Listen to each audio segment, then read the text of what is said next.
I'm MacRae, and we live in Nova Scotia on the eastern coast of Canada. We're the parents of a 21-year-old with cerebral palsy. I've been working for various governments for pretty much the last 25 years, working in various agencies of government that advocate for inclusion of people with disabilities.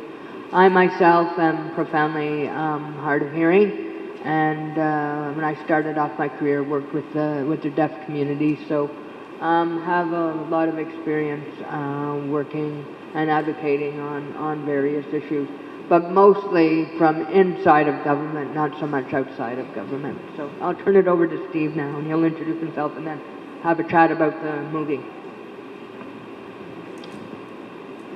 Hi, folks. My name is Steve, and I'm a late deafened person. I've been deaf for about 10, 12 years, something like that. They use a system here with Kathy. She's doing a thing called CAT, I believe you refer to it as. So she's transcribing what people say, and it comes up here on the computer screen.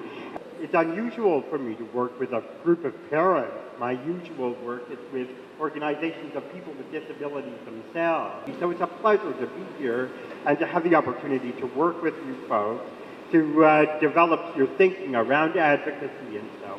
So that's, I think, a really great way to start the day today.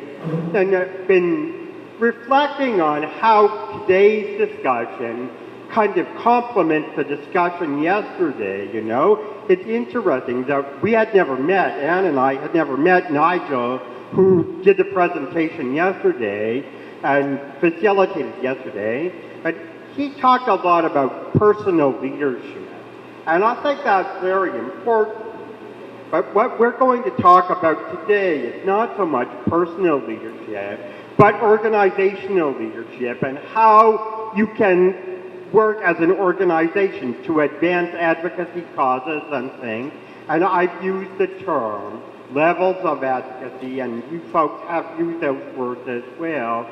And that's what we really want to talk about today, is the different levels of advocacy. So we'll start out by doing a bit of a presentation, and I'm going to tell you a secret here. This is something that usually I do by myself, and this is my first time to do it with my wife, Anne.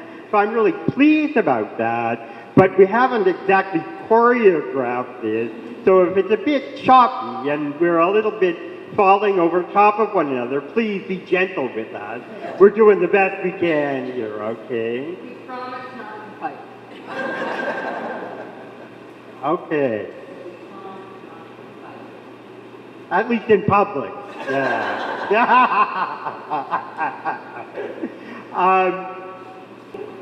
So the plan for the day is to talk generally about advocacy and then present this advocacy toolkit to you. And then what we'll do after that is get folks to break up into small groups and take the ideas that we've presented in the advocacy toolkit and work through your own advocacy plan. So we'll ask each group to pick a thing that they want to advocate for. It might be accessible city buses. It might be better education, whatever it is. The idea is just to have an advocacy goal in mind. And this is an exercise that we want you to go through so that you have ideas for as you move forward as a group over the next 6 months and figure out the kinds of things that you want to advocate for. Hopefully you'll be able to reflect back on the discussions you've had here this morning and say, well, these are the kinds of things that we can do about it.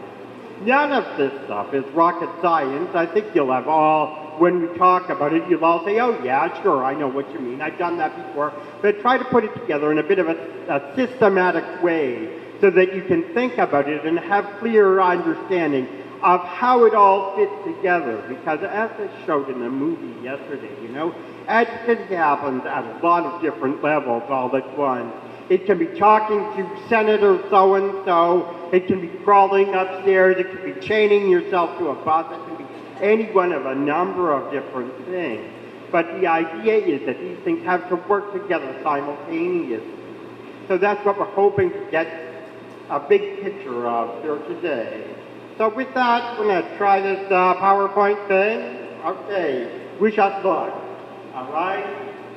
So, these are the objectives that we have outlined for the day today. And I should say to you as well that this presentation that we're going to do is something that I've developed over 10 or 15 years, and I've delivered this presentation in countries all around the world with organizations of people with disabilities and so on. So we've had the chance to test it out, and it's worked fairly well in other places, and I'm hopeful and optimistic that we'll hear it today as well. So the objectives here are to understand the various forms of advocacy, and then I want to talk specifically about the influence of the independent living philosophy on advocacy for people with disabilities, because this independent living philosophy and how people with disabilities fit into their families and society, I think is an important thing to understand to move things forward. And then finally, as I said, we'll develop an advocacy toolkit as an example that you can have as an example for the future.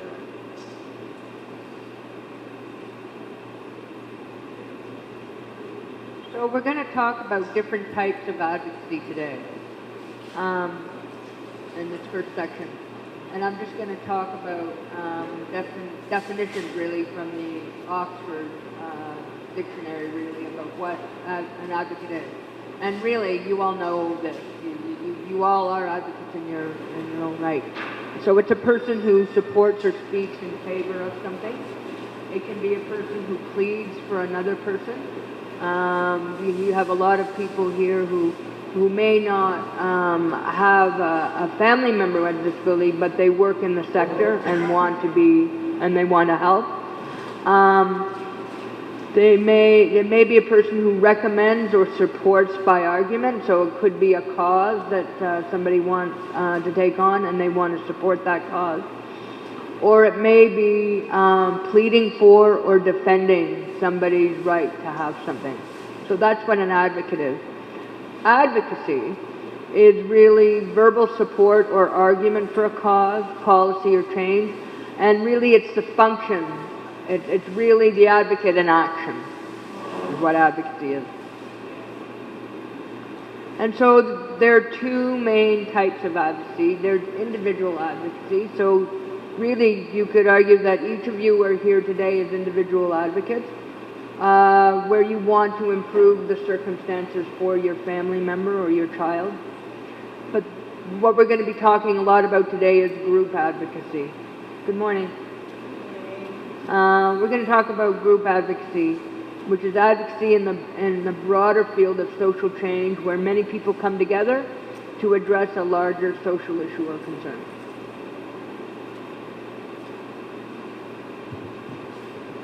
Okay, welcome. Thanks for coming.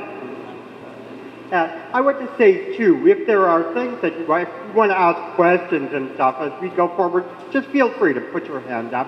We're happy to have conversation. You don't need to say that until the end. But where are we now? Two main types of advocacy.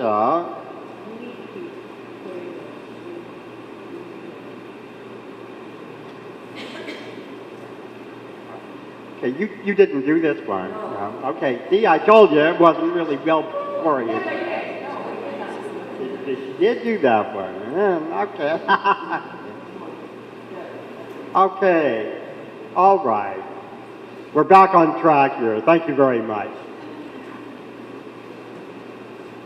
We set up these different metaphors or ways of thinking about advocacy just because there are different nuances and I think that the metaphors help you get a sense of that. The first one is a gaming metaphor. The idea is that as an advocate, it's almost like you're playing a game and you're trying to work the system. So it's, you're trying to figure out how to get advantage over the system or how to make the system do what you want, whether that's the school system or the transportation system or whatever it is. The second metaphor is like a marketing metaphor. You're trying to convince somebody to buy a product or your concept or whatever. So that's you try to make them buy into your approach to things or whatever. The third metaphor is a legal metaphor, and it's like advocacy, you know? It's like in a courtroom kind of thing, where you try and best your opponent and make better arguments and things like that. So you convince them through argumentation and so on. And that can happen in some advocacy situations when you're meeting with individuals or whatever. And then finally, the communication metaphor, which is very similar to the marketing metaphor, but you just need to make your needs clear. So it's kind of based on the idea that the reason you're not getting what you want is that people don't really understand what you want. And what you need to do here is make your needs very clear and very well known. So if you're advocating for your child who has a disability in the school system, for example, then you might say you need to know what your kids need in order to access their education in the best way. So you need to communicate that information to teachers and administrators and so on. So those metaphors hopefully make it a little bit clearer, the kinds of different approaches that you can take to advocacy. There's not necessarily one that's better than another. It can be somewhat contextual. You know, you can use one approach in one set of circumstances and another approach in another set of circumstances. So the next slide here, disability advocacy. Okay. So this disability advocacy, the point here is that disability advocacy is a kind of a unique thing. It's different than advocating for women's rights or for kids' rights or whatever. There's some specific things, and the reason that I say this is because the situation of people with disabilities historically has been one of significant disadvantage. I talked a lot in the movie yesterday about the history of people with disabilities in the States being institutionalized and that kind of thing. That typically people with disabilities historically have, and we'll get into this more as we move on to talk about independent living, but people with disabilities have historically not been fully in control of their own lives for a variety of reasons. And it's important to keep that in mind as we move forward and talk specifically about disability advocacy, because a lot of this disability advocacy stuff is really about empowering people with disabilities to take charge of their own lives. And I mean, you as parents of kids with disabilities, we as parents of kids with a disability, ultimately want our children to be in control of their own lives to the extent that they're able to. And so that's the essence of what we're trying to do here. To talk about people with disabilities as consumers, and this is an important notion in the whole independent living idea that we're going to talk about a little bit later. People with disabilities as consumers. I'm having trouble reading the screen on my laptop, so I'm going to turn around. Yeah. It's the idea of people with disabilities understand their own needs better than anybody else. So me as a person who's like deafened, I know how best to communicate with other people because of my own life experience in that way. Okay, and the second piece here, consumer advocacy, affects nearly all social classes and groups, include public interest lawyers representing disadvantaged groups and persons who campaign for new consumer protection legislation. I just want to put that idea out there, and we'll get back to it as we talk about independent living, okay? And then independent living itself, I'm just going to read a slide. It says, consumer involvement is a fixture in the IL movement. It asserts that people with disabilities are the best judges of their own interests and should have larger voice in determining services and support they are provided. So I'm trying to introduce these ideas right now, and we'll flesh them out as we move forward a little bit, I think. Let's go to the next slide. So we're now going to talk about the implications of the independent living model for disability advocates. And we're going to talk a bit about different theories of advocacy, and we're going to focus on two of them. One of them is the medical model of disability, which is essentially saying that as medical professionals, they know what's best, and they know how to fix us. And then the independent living model, which is more, as Steve just said, around consumers, we as people with disabilities know what's best for us. Okay.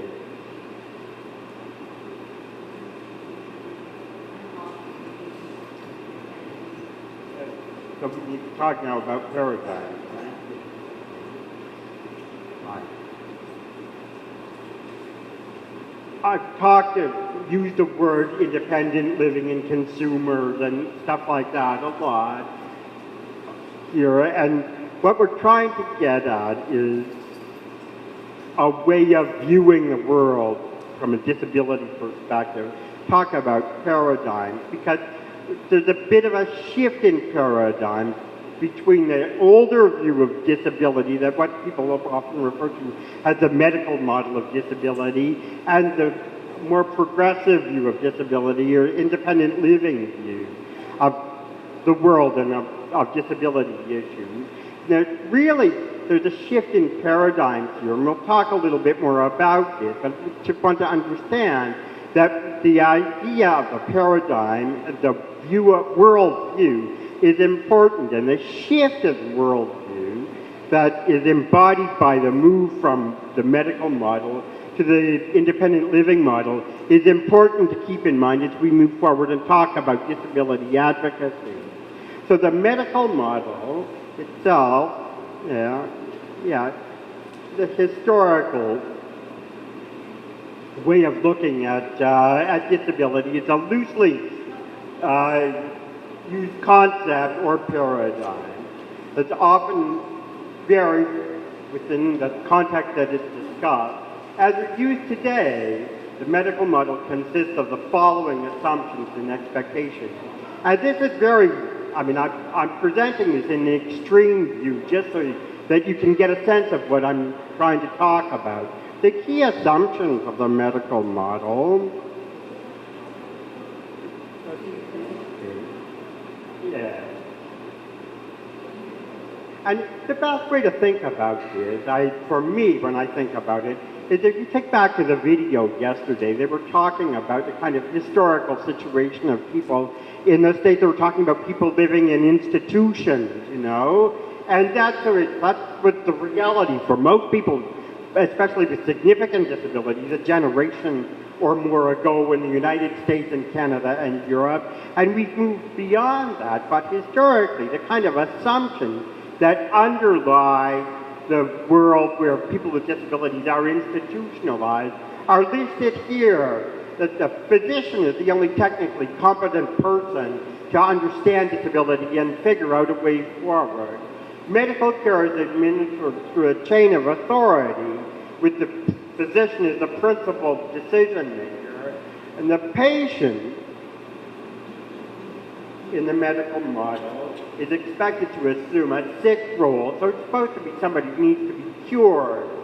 And the purpose of medicine is really, in the medical model, an acute care, restorative kind of thing. So medicine and doctors are there to fix people and to cure people, and disability is something that needs to be cured in the historical medical model view of things. And then finally, the illness is something that can be diagnosed, certified, and treated only by trained practitioners. So a key here is an understanding that the power in the whole system, in the medical model, really rests with the medical doctor or the healthcare professional. And this is key because as we evolve and move from the medical model into the IEL model, then really what you're talking about is a shifting in power away from the healthcare expert and to the individual with a disability.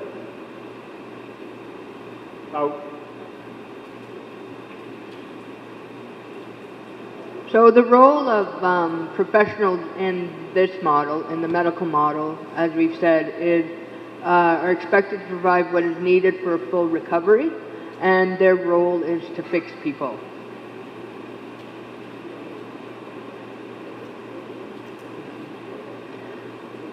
The role of disabled people are expected to do what the professionals say, and their role is to get better.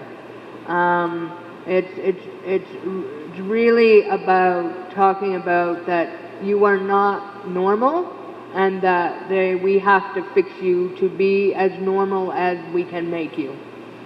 Is the role in the medical model.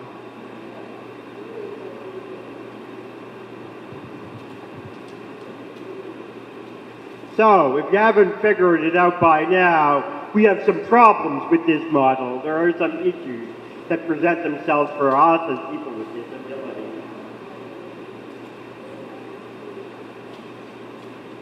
I mean, the big issue with this, with the assumptions that are inherent here, is that for people with disabilities, this whole idea of the sick role and getting better at stuff, it doesn't work. I'm not going to wake up tomorrow and be a hearing person. That's not going to happen.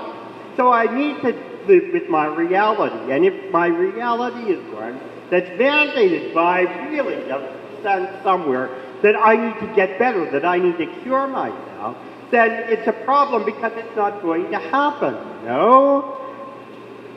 So, and I mean, people with disabilities live their lives, don't need to have constant medical intervention. You just simply, live your life in the same way that everybody else does. I mean, it's our experience, our life experience. Being a person with Down syndrome, a person with deaf, a person with CP, whatever, that's just who you are as a human being. And you have to accept that. And once you accept that, then you live your life as best you can in those parameters. It's the same for everyone. Everyone has challenges, whether it's the fact that they're a person with a disability or any other thing. Every individual on the face of the planet has challenges that they cope with and deal with, and disability is no different than anything else.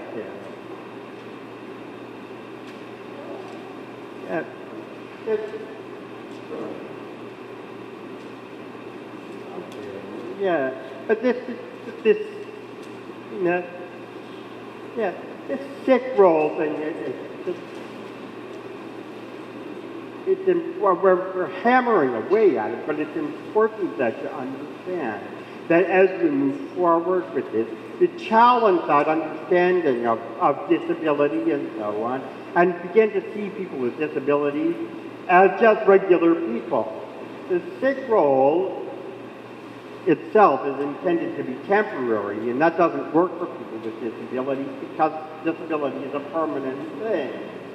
So the expectations inherent in the sick role are that the sick person, is exempted from normal social activities and responsibilities. And this is key too, because when we're talking about disability advocacy, we're talking about the role of people with disabilities in society. Historically, there was a kind of an understanding that people with disabilities were meant to be taken care of, were living in institutions or their family would take care of them or whatever. And the IL approach to things says, no, people with disabilities are not meant to be taken care of. They're meant to be fully participating in society. And the challenges are that there are barriers that prevent people from participating fully in society, whether it be accommodation for them to participate fully in education or work or moving around in the community. It's those external barriers that are the challenges. So that the locus of the importance in this, the change from the medical model to the IL model is really the idea that people with disabilities are no longer sick and meant to be cared for and so on, but rather people with disabilities are just people and should be fully participating in society and community. And the challenge is to find ways for that to happen. I think because we've grown up in a world where as younger people with disabilities, we're not so young anymore, but there would have been a lot of kids who would have grown up in that medical model. And so for some of them, it's difficult to make that transition to the independent living model because there's a learned helplessness that they've learned. They've learned that, you know, well, I have a disability, so I can't do things. And it's really important to, on an individual level, to be fighting against that and to be teaching our kids that, you know, that you need to be able to be as independent as you can be and to do as much as you can for yourself.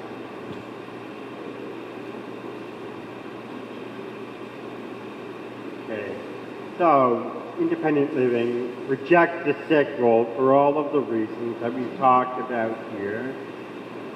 And then, so this is important. It's a slide that says when paradigms clash.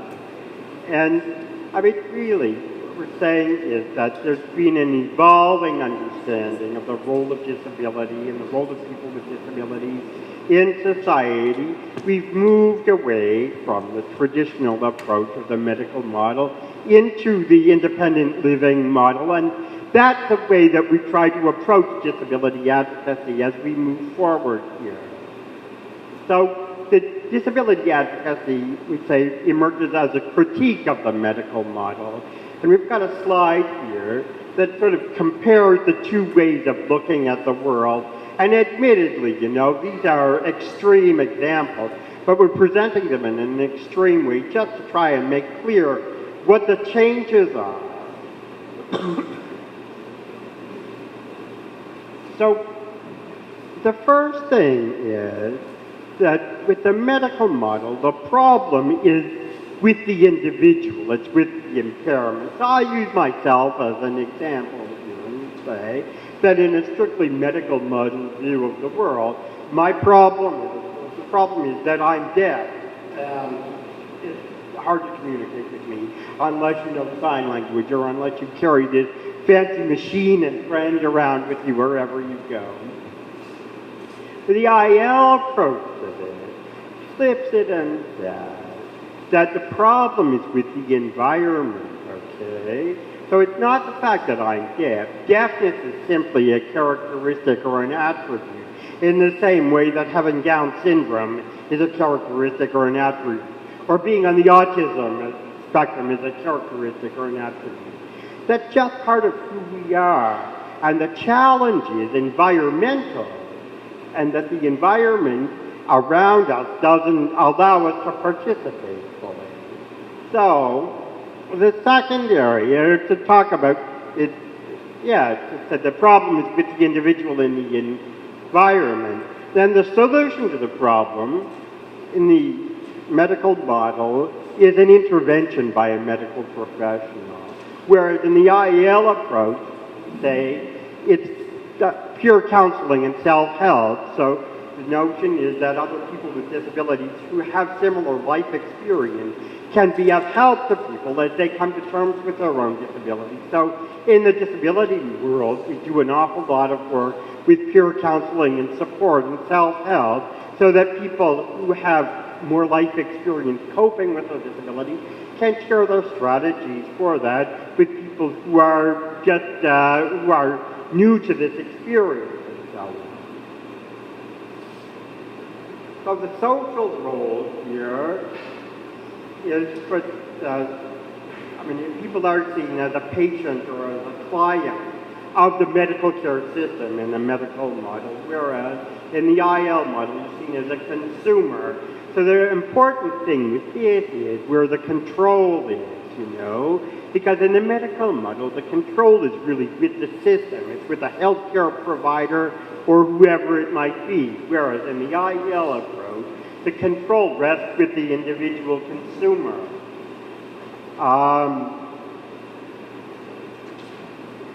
go to the last one here. The desired outcome in the medical model, they say, is recovery, to get better. Whereas in the IL model, the desired outcome is independent living and taking your place in the community and making your own way and so on.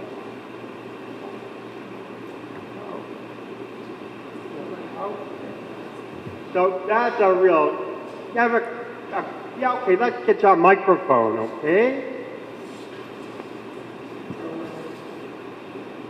Okay, I'm just wondering about a sort of eclectic approach. You have to have some medical intervention. You have to have some like therapies and this, different things like that. So there should be some sort of accommodation for that.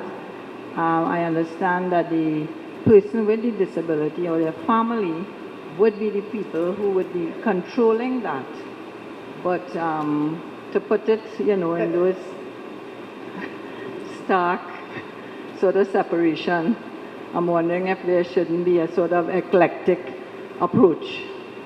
So you have the rehabilitation involved as well.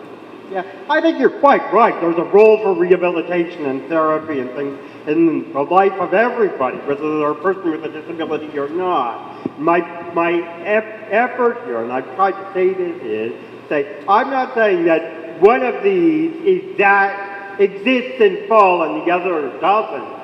And we haven't moved completely away from the medical model and lived completely in the social model of the IEL model. But the idea is that there's an evolution, and there's still an understanding of the role and importance of medical practitioners and so on in people's lives and things. But I guess the big thing about this is where the control rests, right? I mean, historically in the medical model, the control rested.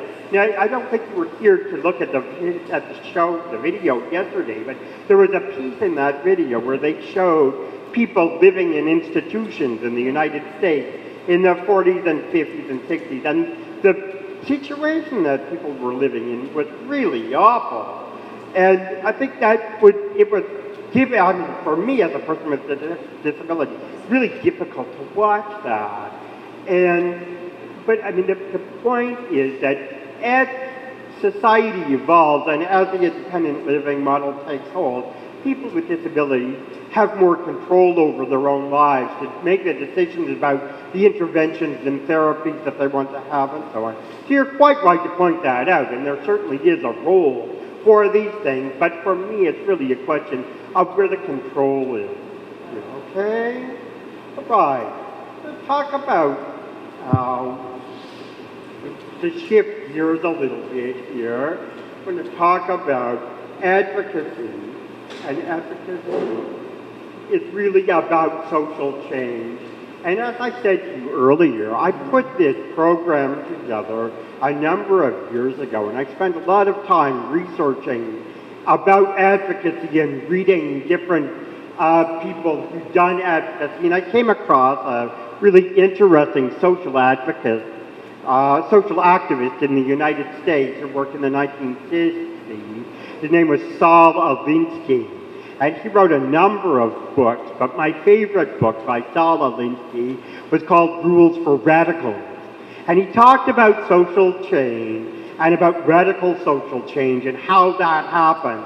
And he distilled things down in 5 principles, which I think are useful to keep in mind as we move forward through the day today and talk about what social change is. So Alinsky talked about power, and he talked about the fact that social change is foremost about power and relations between groups. I've talked a lot about the IL model and about power here, and that power, as we move forward and talk about disability advocacy, it's important to keep in mind where the power is and who has the power in the IL approach to this. And then empowerment. And independent living is about empowerment and about empowerment of people with disabilities. Alinsky, too, talked about the need for focus in social change, and we'll keep that in mind as we move forward here, because it's important as you develop advocacy campaigns yourself, as parents here in Trinidad, to keep things focused, because we all want to change the world, right? We all want everything to be better all at once. But you can only do this one step at a time. You need to keep your things focused and achievable and move step by step. So Alinsky talked a lot about that, and it's important to keep in mind. He talked, too, about consensus and about the fact that as you move forward in advocacy, you have to be convinced that you're 100% right. You have to be convinced of the nobility of your cause, because as you all know, as we all know, being an advocate is not easy stuff. It's not for the faint of heart. It takes a lot of inner strength and willpower to advocate for your kids who have disabilities or for whatever cause you have. Finally, Lindsay talked about tactics, and we're going to talk about tactics as we move forward and talk about the toolkit, the advocacy toolkit, because there are different tactics that you can use. We've talked about that here this morning. People have talked about working with government officials, working with media, working with bureaucrats, those kinds of things. So there are different tactics associated with that, and we're going to talk more about that as we move forward. So then move on to section 3 here. Okay. So we are going to be spending the day working on an advocacy toolkit. And I'm going to let Steve do most of this section because this is really the work that he's been doing for some time. So it's just better for you to hear it from him than me. So.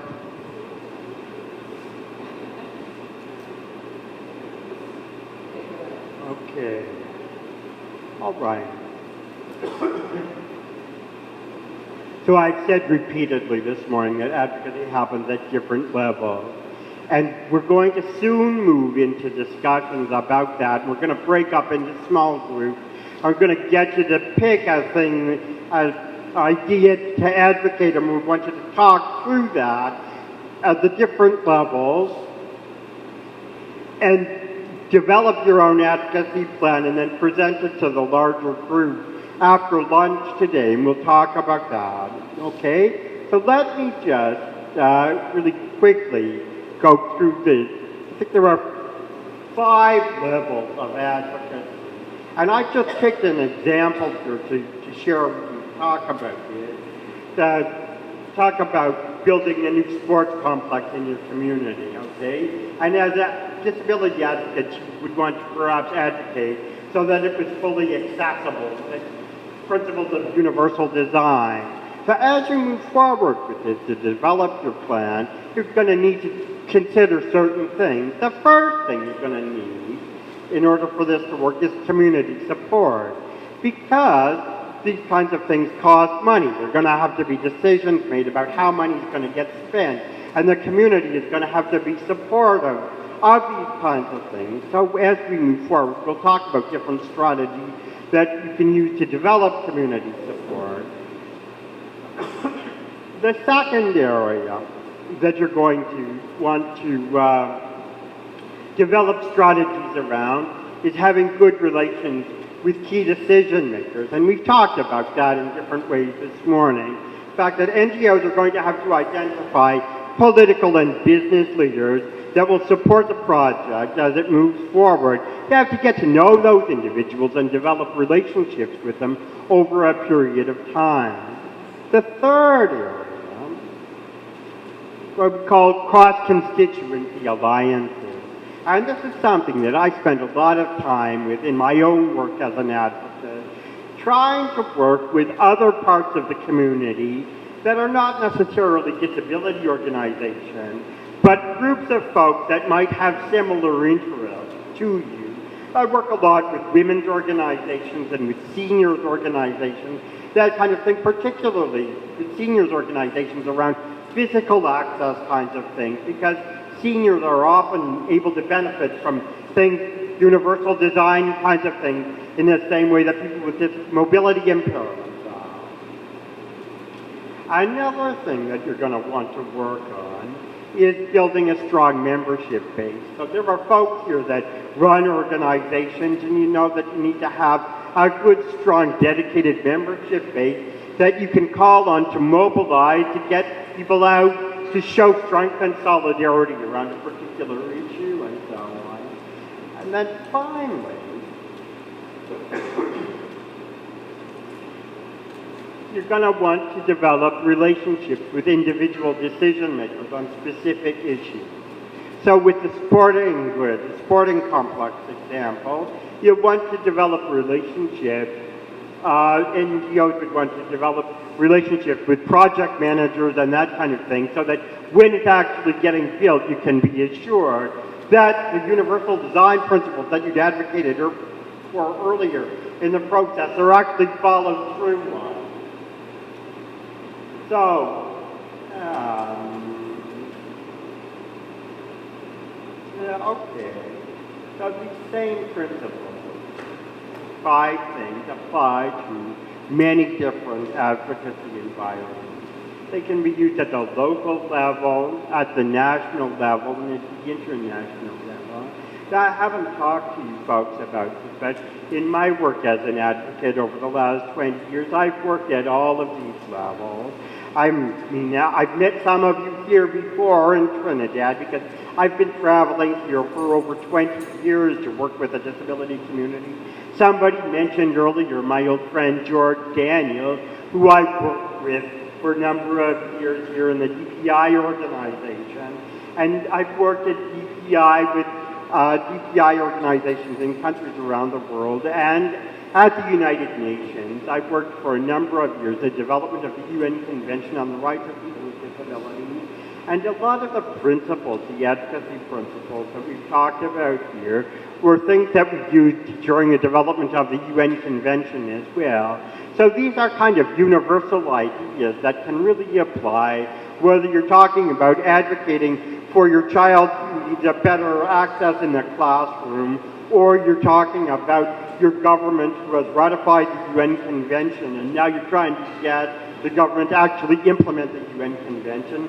Jackie and Ann and I talked about the fact that Trinidad has ratified the convention and has in fact written a report about implementing the convention. And now the role of the disability community is to try to hold the government's feet to the fire to get the government to actually do some of the things that it said it's going to do. So there's lots of scope for advocacy here in Trinidad, and as we move forward, I hope we'll talk about that. Forward, all right, fair enough. So, these are the tools that we talked about before the break: the community support, relations with key decision makers, cross-constituency alliances, strong membership base, and relations with individual decision makers on specific issues. What I want to do is look at each one of these and give you some examples of what we're getting at. These examples are not necessarily the only things that you can do, but they're things that are suggestions that you can use. You can do other things as well. This is just to try and get you thinking about these things. And the notion again is that your advocacy plans have to happen at different levels, right? So you try to move an issue forward, you have to do a whole bunch of things all at once. So the first area is building community support, and we have listed here 5 tools: marketing and public relations, use of the media, special events, celebrity champions, and letters to the editor. So on the other side, there are descriptions about this. I mean, I think it's all pretty self-evident. I'll give you a moment to take this stuff down. But I mean, basically, you want to use the marketing to communicate to the general public the importance of your issue. And you use media, so you want to get to know the media, get to know reporters, and develop relationships with them. And you may want to have special events to draw attention to your issues. Some campaigns make use of celebrity champions. Nigel talked yesterday about people that he had brought in to Trinidad, the triathlon person with the amputee might be an example of a celebrity champion. So local celebrities, they may be people with disabilities, or they might not be people with disabilities, but they might be people who are just well known in your community, who are prepared to speak in support of your cause, can be quite effective in bringing people on to support. And then letters to the editor, something that we use a lot at home to try to highlight injustices and concerns. And we've got, for example, I have an email on my phone here this morning. in Nova Scotia, where Ann and I live, there's an initiative right now to develop new legislation around supported decision-making for people with intellectual disabilities. And there are some problems with the draft legislation. So a colleague of mine has written a letter to the editor that's in the local paper this morning. He's a fellow who's a law professor at the local university, and he has concerns about the law, so he's written to the editor with expressing those concerns. We're going to try to get the lawmakers to make adjustments to the law when they reconvene on Monday or Tuesday of next week. So that's what we'll be doing when we go home. Anyway, that's a broad thing of building community support. So let me pass it over to Ann to talk about the next area. So you have to develop strong relations with key decision makers. I'm just going to get out of the way of the slide. So you have to build and maintain credibility with elected officials. You have to appoint community leaders to advisory boards. I'll give some examples of that in a minute. And there has to be a visible presence of group members at key debates. So to give you some ideas, in terms of the first one, to build and maintain credibility with elected officials, educate on disability issues and ensure that they become a priority for them. You have to educate them. You have to appoint community leaders to disability organization boards of directors. So if there's people in your community who you know who are influential, have to try to get them involved with your community groups and to sit on your boards. And in terms of visible presence of group members at key debates, attend those debates and be prepared to be able to speak to your issues at those debates so that people are hearing about them all the time. Okay?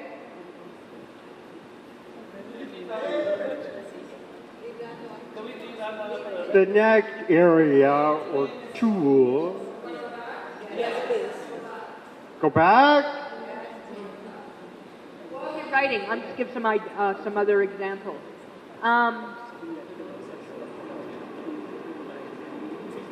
Before I started working with government many years ago, I worked with the deaf community a lot.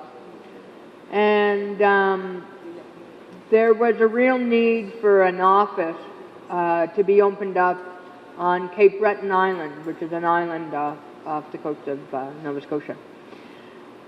And the disability community had been for years advocating for wanting an office in Cape Breton. And at that time, I was the head of an advocacy group for deaf people.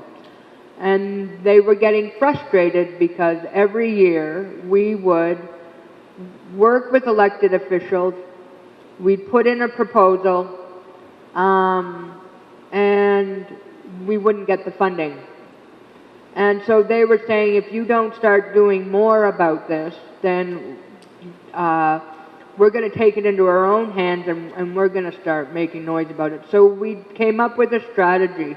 And this was after, and I want to make this point really clear, this was after years and years of working with elected officials and had built really strong relationships with them.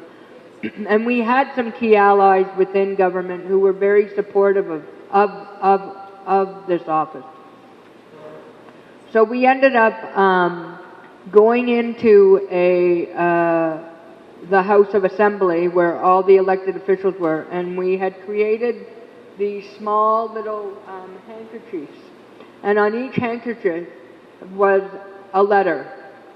And when all the handkerchiefs were dropped at the same time, it would spell out, support deaf Cape Breton now.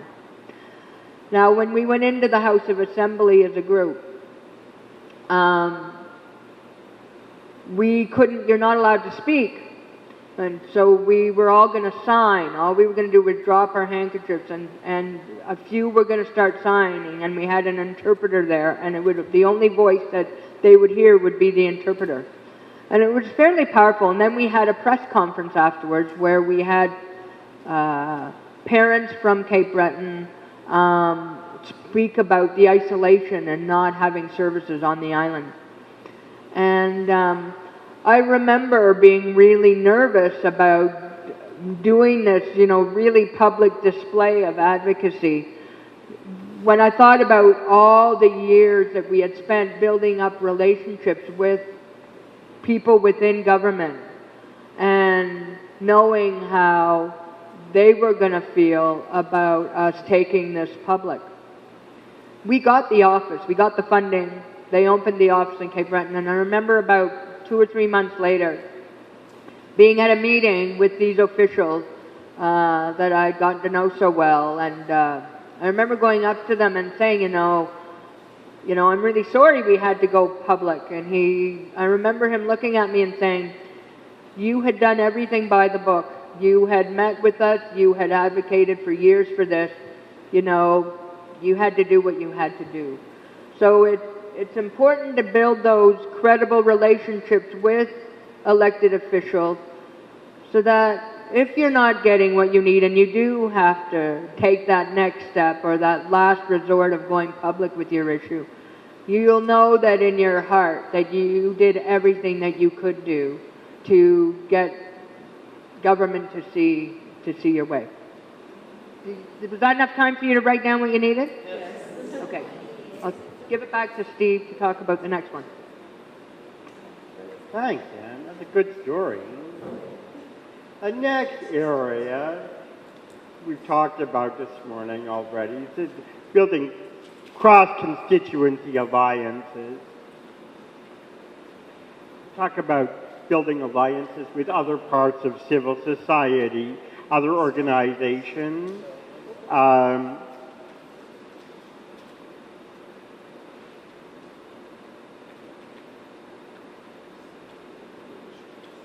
A lot of that's about building networks with other groups in the community and joining organizations and things, getting them to be supportive of your cause and so on. But the other side of that is being prepared to support other people's causes, I think a lot of times as advocates, particularly as parents of kids with disabilities, we get really focused on the specific issues that we're focused on with our own kids and so on. But have to be mindful that we need to be able to reach out to other groups in the community. And to go back to this example I was talking to you about happening in Nova Scotia right now with the new legal capacity legislation. After we went back to the hotel last night, I spent a couple of hours working to reach out to other parts of the community in Nova Scotia to get them to sign on to some calls for changes to this legislation that we had. So it's not just a group.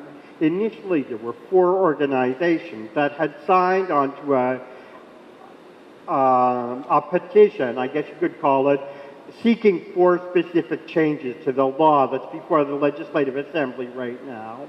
So I spent a couple of hours reaching out to about 25 other organizations in Nova Scotia, writing to their executive directors and the chairs of their boards and so on, saying, look, I know this is not your specific issue about legal capacity, but we need to show solidarity because the more people that are speaking for this, the more likely the government is to listen to us.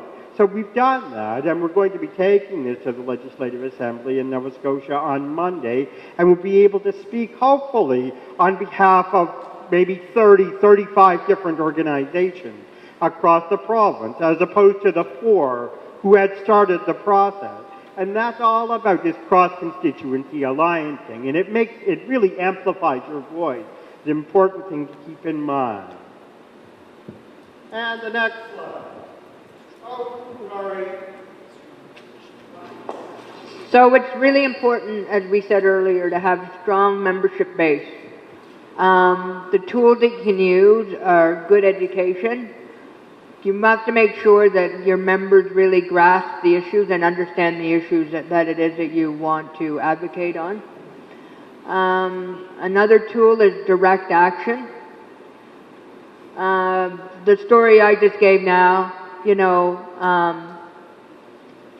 after doing all that relationship building and working with government, you know, there comes a time if you're not getting any traction with an issue that you might have to then do direct action. You might have to have protests, and similar actions can be used, but only when all other tactics fail. And now I work within government and have for many years, and a lot of my time is spent, you know, building those relationships with people in government to make sure that they understand the issues from the community perspective. So making sure that they understand that, you know, if you do this, if this is the program that you want to put forward, or if this is the law that you want to pass, you need to understand that if you do A, B, and C, this is going to be the result. But if you change it and you listen to the community about what they want, then this will be the result you'll get. Sometimes it works, sometimes it doesn't. And that's the beauty of having people inside the system and outside the system, is that when the advocacy work or the education and awareness that you do internally fails, then that's where it's very important to have a strong membership base and community support for issues so that they can take up the charge and they can continue to advocate on that issue. Communication strategy is very important too, that you need to keep your members up to speed with what's happening with your issue. And Steve's point about you know, spending a couple hours last night sending those emails from here to those groups is a key part of a good communication strategy, is to make sure that those other groups may have some awareness about that there's laws going through, but they may not understand the implications of it. And so writing those emails and making sure that people are up to speed and understand what's doing it, what needs to be done. And you have to have fun events. So as an example of that, a couple of years ago, Steve decided that, you know, the community really needs to have some opportunity just to get together and have fun. So for 2 years running, we weren't able to do it last year, but the 2 previous years we had just a picnic where family members, people with disabilities could come. We have an area in our city that's called the Oval. In the winter, it's an outdoor skating rink, but in the summer, it's paved over. Well, it's not paved over, but it's cement. And you can rollerblade, you can bike, and they have all kinds of adapted equipment, bikes that are adapted so that kids and adults with disabilities can ride the bikes as well. So we've had the picnic there, and it's just an opportunity for people to get out, socialize, and just have fun.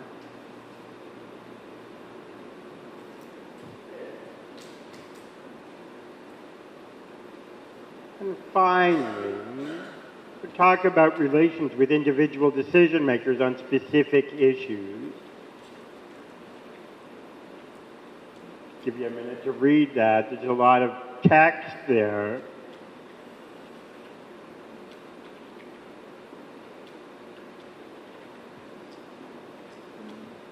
Just trying to think of an example of this from some of the work that I've done. And I think that if we go back to, I was going to say to go back to the work that we did during the drafting of the UN Convention, because that convention, as those of you who look at it will know, was a big, sprawling document that covered the whole range of human rights. And I know that Janet Lord is coming down in a few weeks' time, and Janet will talk more about that, so I don't want to get into details about the convention. But I could say to you that during the negotiations, there were different groups of people charged with negotiating and drafting different parts of the convention. And one of the things that I was directly involved with, the Canadian delegation, and I was the advisor from civil society, the Canadian delegation during the drafting, the Canadian delegation was mandated by the chair of the ad hoc committee to do the drafting around what became Article 12 of the convention, which concerns legal capacity. And it was a very technical and difficult piece of work. We had to draw on relations with a number of experts in the area of legal capacity, people who really understood what this meant from the perspective of people with different kinds of disabilities, like psychosocial disabilities and intellectual disabilities. You have to have really good relationships with those people to balance off all of the competing interests and concerns that come up in the course of a complex negotiation like that. So as you're developing your toolkit, you think about the issue that you're going to talk about, and you think about the kinds of things that are going to be involved in that. I want to get you to think about the kinds of specific decision makers that you may encounter in this area, you know, and think about how you develop relations and move forward with them and get them on side with you and so on. So those are the 5 areas in the toolkit. Is that clear to everyone? Do you have questions? I'll go back. Okay, sure. Have questions about that, or can we move to the next phase of things? I give you a moment to write this down. And if you want to come back, if you want to refer back to this, you're welcome to come up and have a look at the slides on my laptop, okay? I've been thinking about breaking up into groups, and I think we've actually got it pretty well naturally done in the room now. We've got 4 tables of people, roughly the same number of people at each table. So what I would like to propose, are we still looking at having lunch at noon? I don't see any food here. Is that... to me, that's an important part of lunch, the food.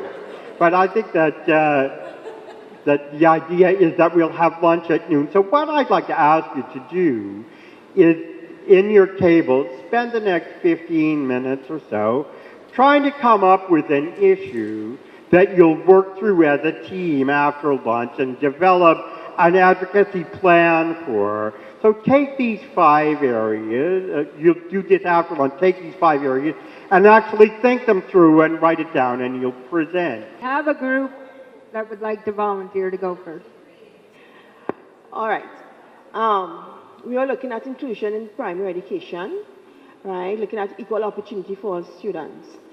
So the community support, we are thinking of starting education right where you live, right, in the street, and then you move out into the wider community. All right, we'll do that through, face-to-face. We can use advertisements within the community using leaflets, little pamphlets and stuff. So you're providing information to members of the community. Then we can have a whole community activity within the community center. So you giving more information about your issue and seeking others who within the community who may have the same issue with you to come together. Right? We also thought about, using the media, using social media, using talk, radio, television, Facebook, WhatsApp, all that's available for getting your information out. We can do video clips of persons, parents and children with disabilities talking, advocating for inclusion in schools, right? Those who are not included, and those who are included for the necessary support that they need for education. Using celebrities like Vera Bajan, Shamala Miraj, even Hazy Crawford and Kern Tyson to also assist in providing the community with the information. And with Hazy working at NGC, they are supportive of persons with disabilities, so we can use them as well. Sending letters, of course, to the newspapers, and having a special event, more like a sporting fun day, so the community can come together, inviting people who are supportive of you, so that we can, we're having fun, but the community is still being aware of your issue. Okay? So building strong relations. We have looking at Senator Paul Richards, because politicians, when you are affected, that is when you lend support. So we're targeting persons who have that experience, so you know that they will lend support for you. Looking at the permanent secretaries in the Ministry of Education and things like that, because they have a voice, and if we can link with them and build that relationship, then they'll be able to push our agenda forward for us. NGOs, of course, because they are a strong voice within the society, so using them. Your counselor in your area, because they will be involved with politics and policies, so you want to have build that relationship with them. Using the village council, the mayors, all these people. The Equal Opportunity Office, they are also will be involved using them as well, because they are supporting equal opportunity for all. So we also want to promote equal opportunity for all our children for education. Right. We also want to use, when you have special days are assigned for different disabilities, that will be one of the ways that we can get people, to rally around, because when it's autism awareness, there's a lot of publicity, so we can use that as an avenue. When there's, International Day for Persons with Disabilities, so all of that. And then we were thinking we can even try to go international, like UNESCO, United Nations, since we are signed on to we have ratified the convention. So we want to get them involved, because, we're supposed to be sending reports and stuff. So we want to make sure that what they're reporting is what they're doing. So that's a very good way.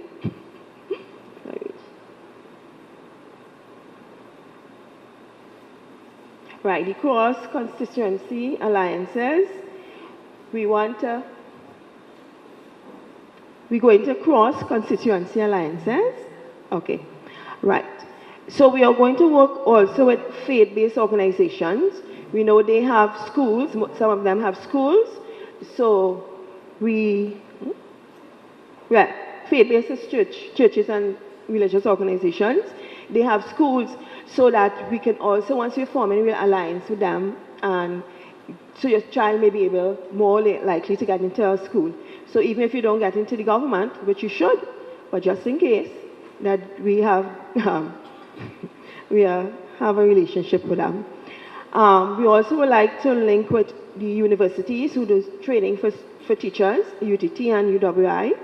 And one of the ways we can add more emphasis is by doing research of parents and the experiences they have with their children, so that we can present the data for adjustment to the training programs that they have, right? Because, they will say, oh, no, we're doing X, Y, and Z. But if we have data to prove that this is not being done, or it's not being done sufficiently, then we will have a greater cause, right, for them to do what is required. Working with bookstores and furniture stores, so that they can assist with furniture or resources, right, with different funds, different. So if the child is comfortable sitting, then they will have more time to focus on what is being taught, instead of if I can't sit comfortably on furniture, then I can't focus, so I cannot learn. Okay. IT companies to deal with assistive technologies, resources and tools that will be required for including all students. Right. Working also with teachers and tutors, so getting tutor to be on board with ensuring that teachers who are trained provide what they are supposed to provide for the students, right? For strong membership base, we are looking at providing your membership with the needs, okay? most people join an organization to get support. So in order for your members to be present, I think we were talking about meeting their needs. You know, some people might have an issue with childcare, or some might have an issue with transportation. So if the organization can come together and meet these needs, then we'll see more parents coming out and lending support, right? We can do, we're thinking of a project plan. So it's on a long-term basis, doing different things so that the parents will constantly be informed, okay? Forming groups, using again WhatsApp. So we touching base ever so often, okay? How are you going? You know, so that they say, okay, people are concerned about me, all right? When we're looking at, when we've done a lot, and now we're coming to protest. First, we can start off with a silent protest because we don't have a voice. So therefore, we're starting off with silence. Then, we can move from silence to not only the parents, but bringing our children in front of different schools and the people who make decisions relating to our children. Okay? Now we're moving on to the corporate social responsibility, relationships with individual decision makers on specific issues. So we are looking at forming relationships with different companies, right, that offer assistance and funding for different educational projects like Digicel, Republic Bank, Massey. All of these companies offer finances for different educational projects, so we can use them. We are thinking of linking up with lawyers for who can take up your plight. For example, you know, Lawrence Mirage was a rights person, human rights activist. Lynette Silveran Sweet, you know, she's equal rights opportunity. So they're really well versed in providing support and reminding those who need to be reminded of the legislation or the policies and things that we have in place that Ministry of Education has, but they're not implementing. So we'll have to do some reminding of that. And also looking at forming an alliance with the president and his wife. We know his wife is lending support to autism and stuff like that. And the president has shown interest in persons with disabilities. So we're also looking at that way. So I think when we form those relationships and we have conversations and provide information and stuff, that they then can influence policies and legislation and things of that nature.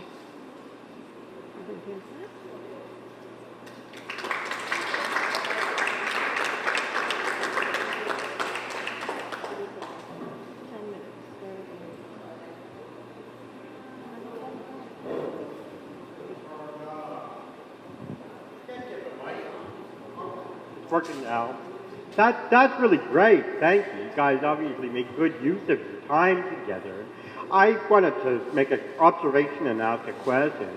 It's interesting for me to talk about Facebook and WhatsApp and social media and stuff. I think of how long I've been doing this, because those things didn't even exist when I started doing this kind of training. And it's really valuable for organizations like ours to take advantage of that. And we use Facebook a lot at home to build, you know, networks and keep our members informed, and get people out to events and things like that. So it's a really good tool. I'm glad you mentioned it. I wanted to ask a question about the Equal Opportunities Office. I'm not sure what the role of that office is here. I think it's probably similar to what we have in Canada, the Human Rights Commission. And I'm wondering, is there a specific mandate around people with disabilities? Does the Equal Opportunities Office focus on people with disabilities at all? Yeah, okay. Hey, I'm going to make a comment about that. Yeah, I can. My daughter was asked to leave Princess Elizabeth because I was told by the developmental pediatrician there and the person responsible for the play group that they couldn't deal with her. She was too profound and she should be kept at home. And so I went to the Equal Opportunities Commission. I filed a complaint, and I got a response many months after indicating that the lack of access to education for my daughter is a systemic issue, and they do not deal with systemic issues. So that I am unsure where the EOC sits on issues of children with disabilities, particularly when it comes to access to education.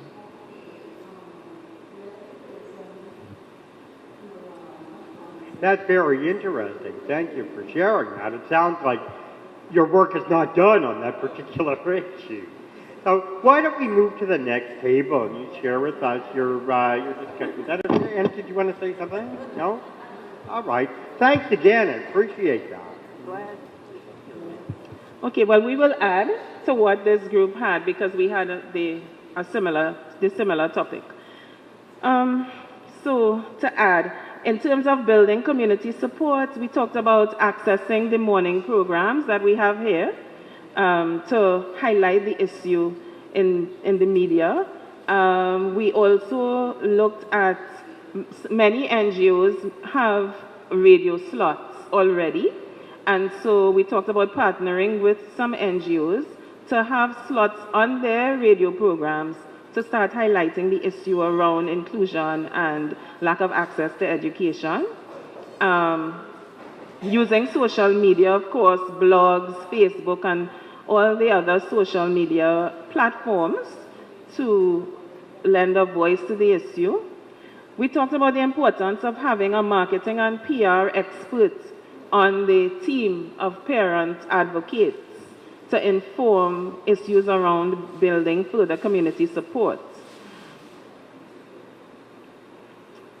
We also talked about a docu-series where we would be able to highlight 5 to 10 minute slots of human stories of parents who may have felt disenfranchised by not having their child being able to access education. Feeding into that, in terms of highlighting injustice, using letters to the editor, we talked about having a communication officer or a communication desk and encouraging parents to send letters to this communication officer regarding their experiences of injustice, and then on a weekly basis generating letters to the editor from this communication desk. Strong relations with key decision makers. To add to what the other group talked about, we talked about forming alliances with, of course, having meetings and alliances with persons coming out of the office of the Prime Minister, since that is where the Children Authority and the gender conversations reside, gender ministry resides. Of course, the disability unit coming out of Ministry of Social Development and Family Services. We also looked at the facility of temporary senatorship. We recognize that there is a conversation right now where the leader of the opposition is talking about appointing as a temporary senator someone from the gaming industry to highlight their challenges with the present budgetary constraints. And so we thought that that is also a facility that we can use to highlight the issue in Parliament. We talked about an initiative also using the International Day of Persons with Disabilities to have conversations with the community of persons with disabilities on education. And using those kinds of conversations, we presently have something that talks about conversations with the Prime Minister, but using that kind of community conversation to highlight issues around education, community to community. In the area of cross-constituency alliances, we looked at the other groups who also experience discrimination, persons with HIV/AIDS, women, the elderly, returning nationals, or who we would call deportees, the socially displaced members of the LGBTQI community, recognizing that all these communities experience some level of discrimination. There may be some worthwhile allegiances that can be sought there to to highlight the issue on a more holistic scale. And in terms of a strong member base, we talked about rolling out this advocacy training that we're presently benefiting from in communities and using that as a means of snowballing a membership base of more parents to work in the area of advocacy. So that's to add what the other group had. Thank you.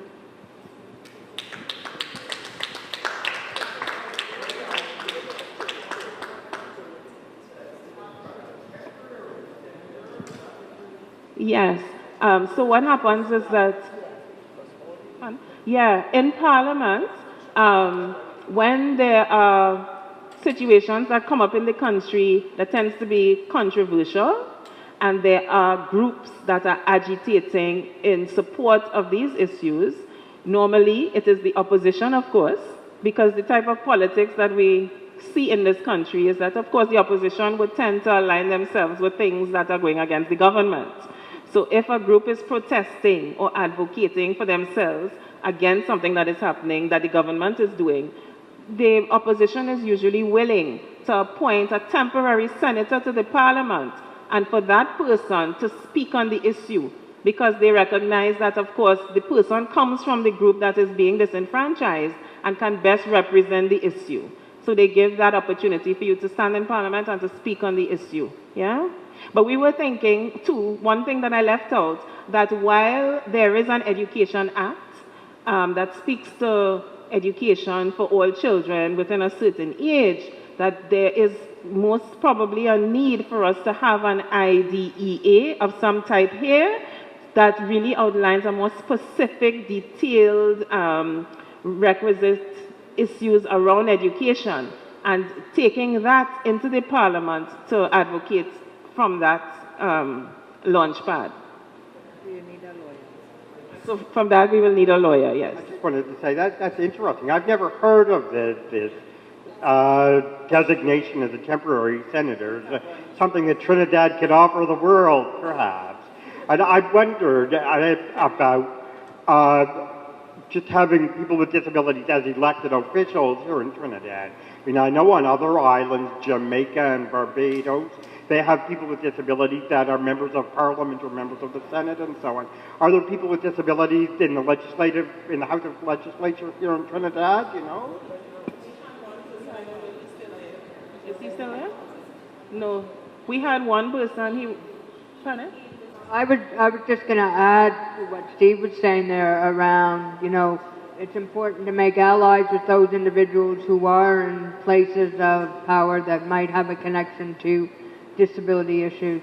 But also, to also see about getting people with disabilities to sit on different agencies, boards, or commissions that, you know, might have some influence, so that if there's some sort of education commission that you might have, that to make sure that somebody from your group or somebody, as a person with disability, gets appointed to that group so that your issues can be brought up on a regular basis when that group meets. Thank you for that. Again, appreciate it. Let's move to the next table, okay? Testimony. Mr. Speaker, I'd like to thank my distinguished colleagues who have so eloquently presented their case. I'm not going to try to duplicate what has already been said, but we are mandating that the Minister of Education make it compulsory that children with special needs be accepted into government-funded ECC schools, which is the Early Childhood Care and Education schools. As part of the mandate, the Ministry of Education will provide the necessary resources, such as one special ed teacher per school, also the provision of access in the built environment, so we're talking about ramps, toilets, and so on. Educational material, which of course will cover all children with disabilities.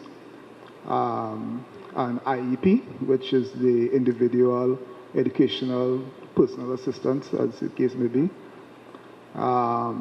medical screening for all children, for vision and also hearing, and also provision of therapies as well. So we have also discussed the idea of occupational therapists and also speech therapists coming into the school, maybe, once a week or something to work with some of the kids, and also personal aides, as the case may be. So this is our petition. And what we want to do in terms of building community support, we want to utilize the social media, as what has been said before, to begin to spread the word and the message that we are advocating for. And in so doing, we also want to build relationship with media houses and reporters who will take up our cause. So in terms of the media houses, and this is more on a personal note now, that I was invited to Trinity TV, to share my message. And this is something that we realize that a lot of the media houses are very much open to. So we want to utilize these avenues. We also talked about in terms of celebrity champions. We want to be able to utilize both Kishon, which is a gold medalist in his own rights, and Akeem Stewart, who is a special needs athlete, who is also a gold medalist.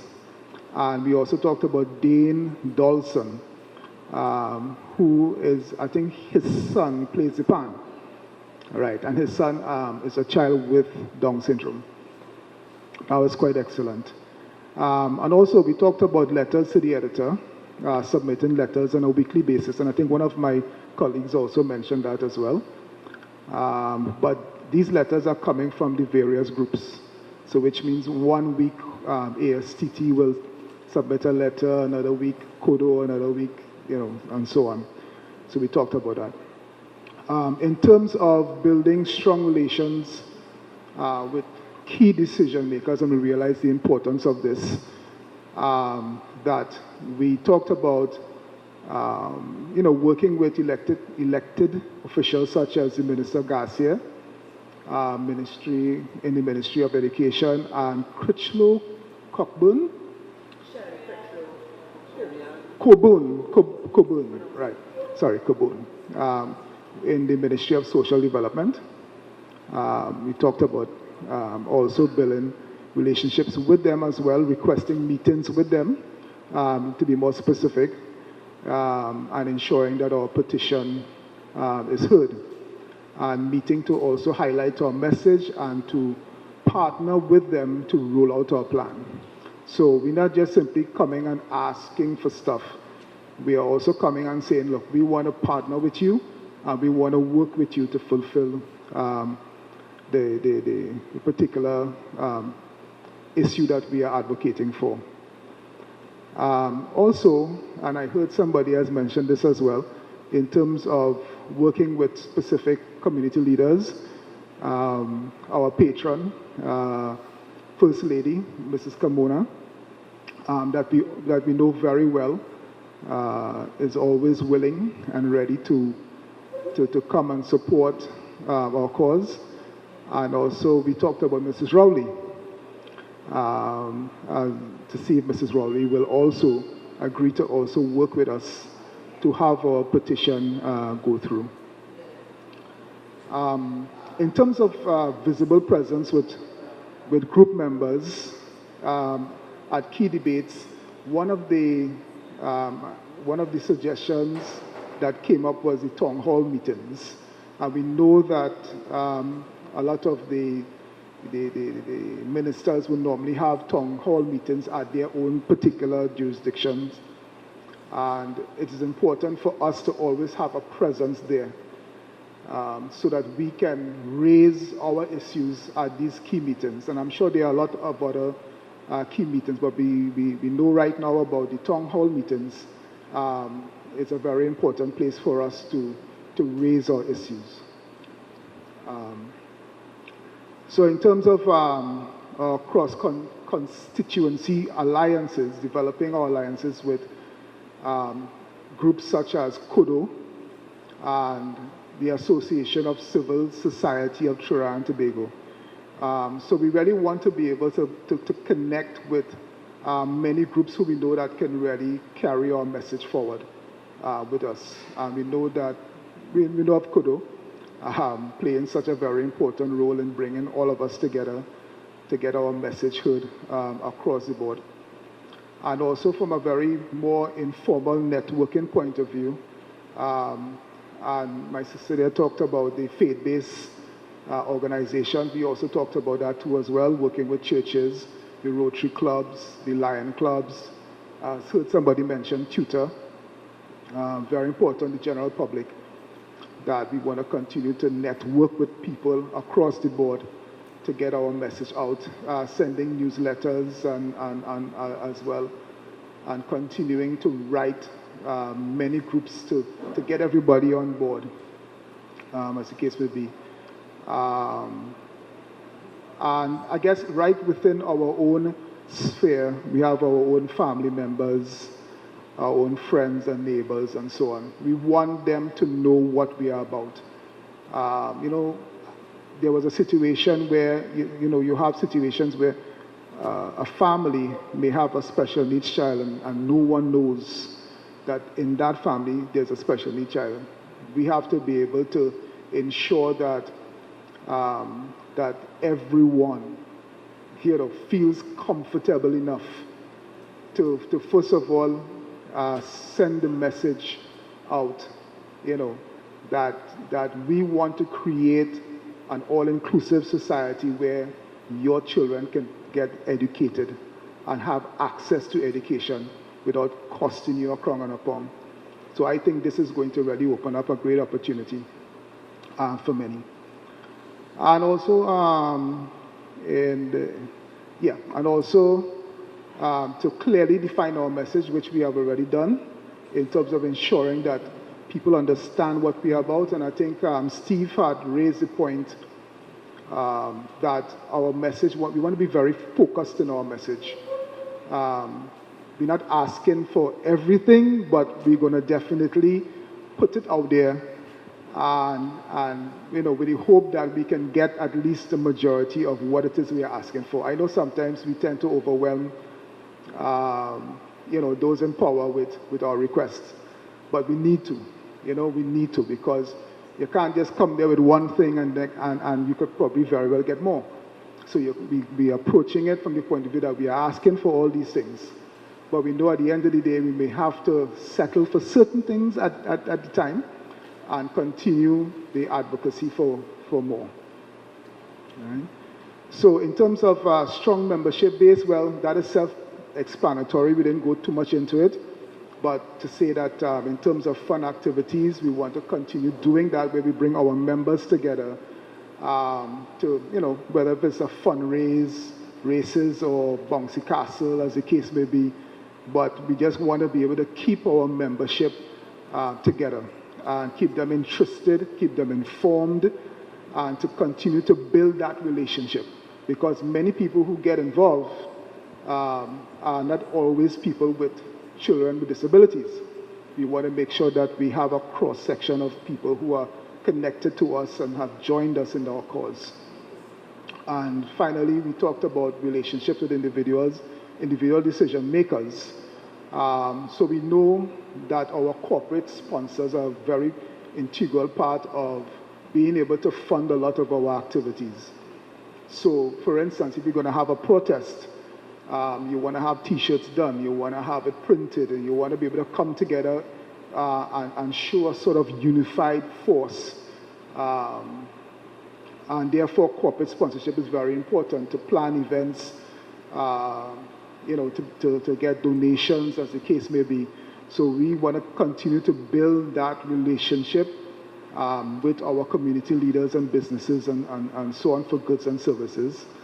Also to partner with some of the legal minds in our society, Because if we are creating a petition, we want to make sure that whatever we present is very much accurate, and that we quote the proper laws as it pertains to what we are requesting. Because we can't just come and ask for something. We have to be able to say, look, this is what the convention says. This is what the treaty is. This is what your obligation is to your citizens. We want to make sure that that is properly highlighted, and we need legal minds to partner with to ensure that we have proper documentation presented. And of course, issues of domestic human rights and so on. We didn't get too much into this discussion because we kind of ran out of time, but in a sense, it's also very much self-explanatory. I think anything else that we needed to add? So, thank you very much.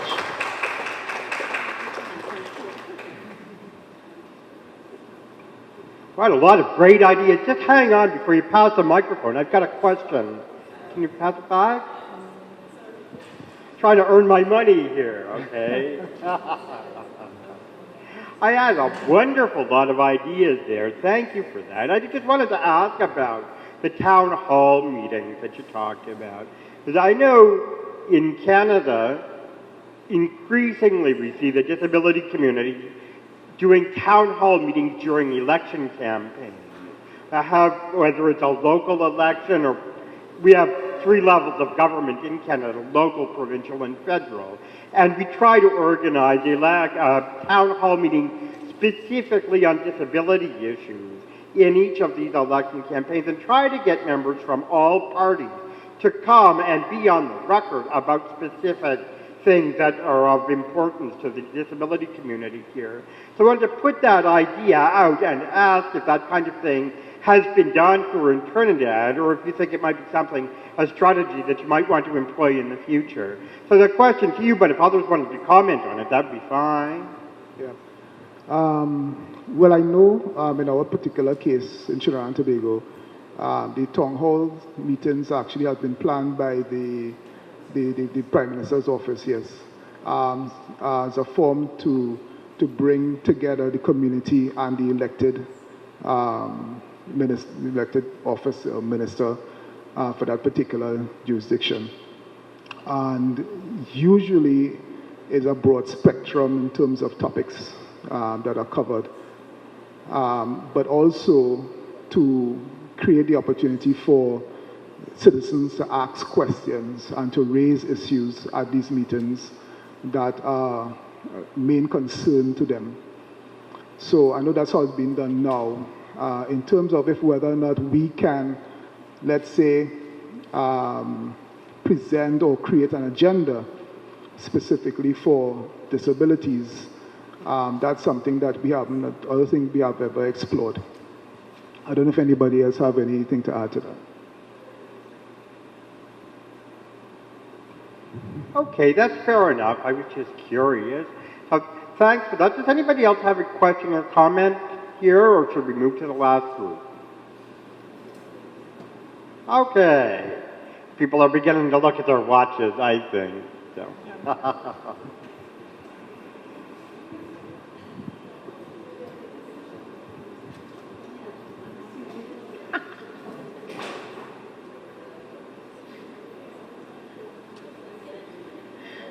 Okay, our group, just to remind you, we are focusing on housing for independent living for people with disabilities. Firstly, we focus on 3 types of models for independent living. One is a LASH model, which is living community for adults with disabilities, where they're self-sufficient, they would work on site and live together and so forth. The next model is called sheltered workshops, and this is where persons with disabilities would live in an apartment building. Say there might be a community with 4 different apartments, and then the 5th one would house support workers to help supervise the people who live in the other apartments, or other buildings rather.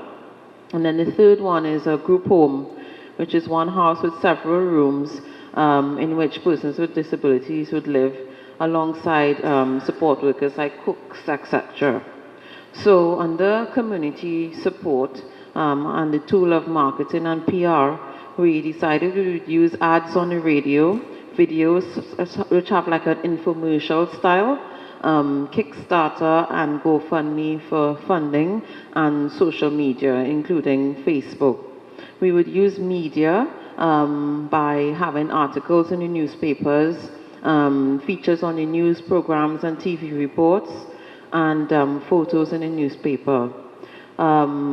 With regards to special events, we would focus on fetes and conferences because we felt that these would bring most attention to our cause, and we'd use celebrity champions who are already linked with other disability advocacies or groups, such as Bungie Garland, Three Canal, Fayan, and Dwayne Bravo.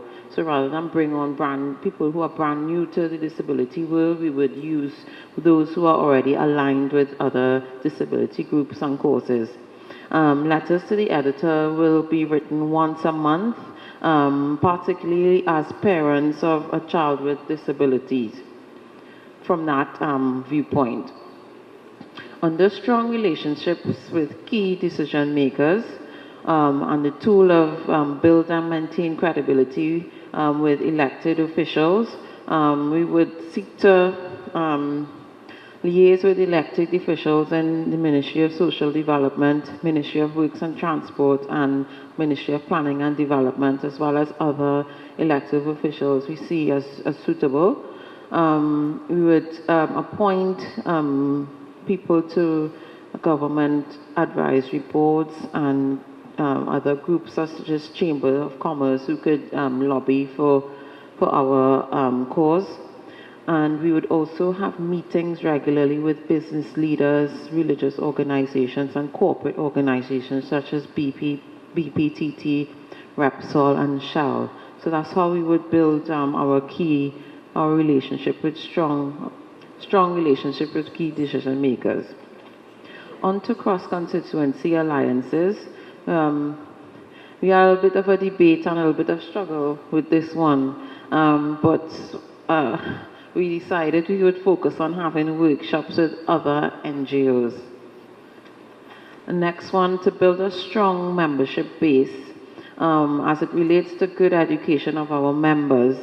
Firstly, we would need data to support and justify the need for independent living housing. So you need to know how many people have different types of disabilities who would need this kind of housing, and we'd educate our members as to the level of need, and have a communication strategy with members which will involve sending them newsletters.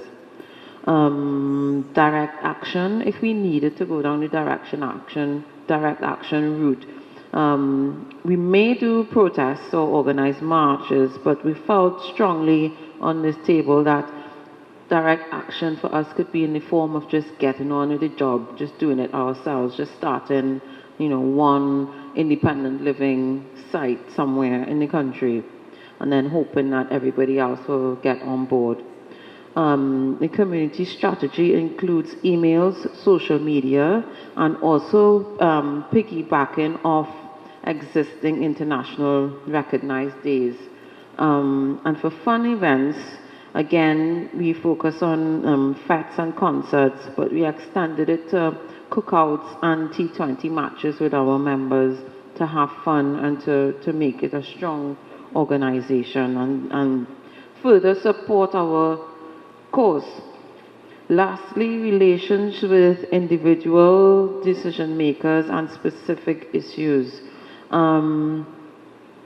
Particularly for the model which relates to sheltered workshops, we would need corporate organizations to get involved to provide jobs for our residents, so to speak, and hopefully the government will be able to provide employment in their organizations as well as other organizations, suitable employment for the people we are advocating for.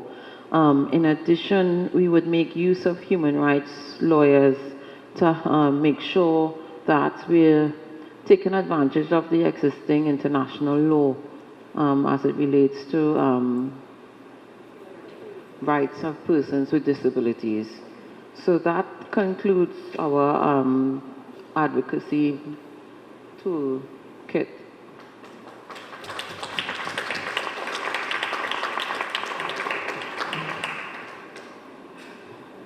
That's really great. Thanks very much. I think that through listening to you all, you've obviously thought these things through clearly, and I mean, this is the information that we wanted to impart to you. I think, by way of summing up and things, from my own experience in doing advocacy, one of the key things, one of the most important things, is to be focused. And I've said this a few times. When you have an organization like CODO of parents of kids with disabilities, there's a real range of issues, a lot of different things that people are concerned about related to the specific kinds of disabilities, for example, or where their child is in terms of their development, whether they're a young child or older or whatever the case may be. And I think that, we talk about building cross-constituency alliances and things, and even to some degree for an organization like CODO, have to build alliances within your organization. And there may be campaigns, there may be parts of advocacy that CODO or whatever organization is involved with that are not necessarily directly connected to your own particular issue, but would require your energy and support, even though it's not something that's going to directly benefit you or your child in the short term. So I think it's important to focus, and as I say, there are so many different things that you can do and look at.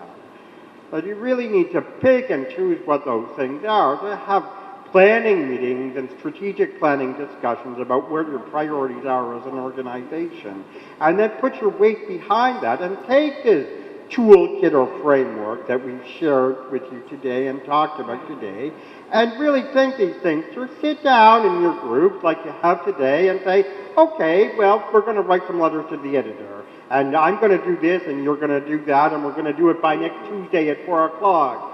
Set some specific goals and targets and time frames for yourselves. And if you don't do that, then it's easy to drift back and forth and so on. You need to be disciplined about these things.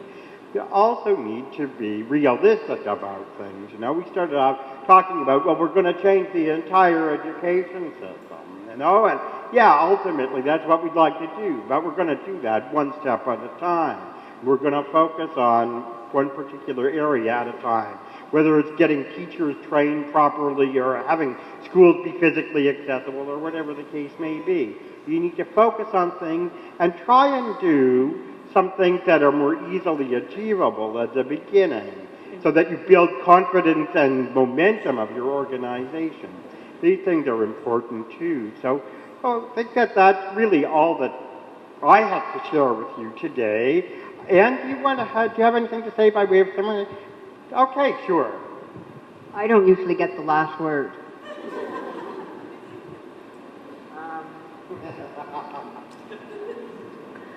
I was thinking as you were all presenting about the comments that were made during the break about how do you, and this happens at home too, when I get together with other parents, usually what you want to talk about is your own specific issue that's affecting your child, and how hard it can be sometimes to rise above that, if you will, to think of issues that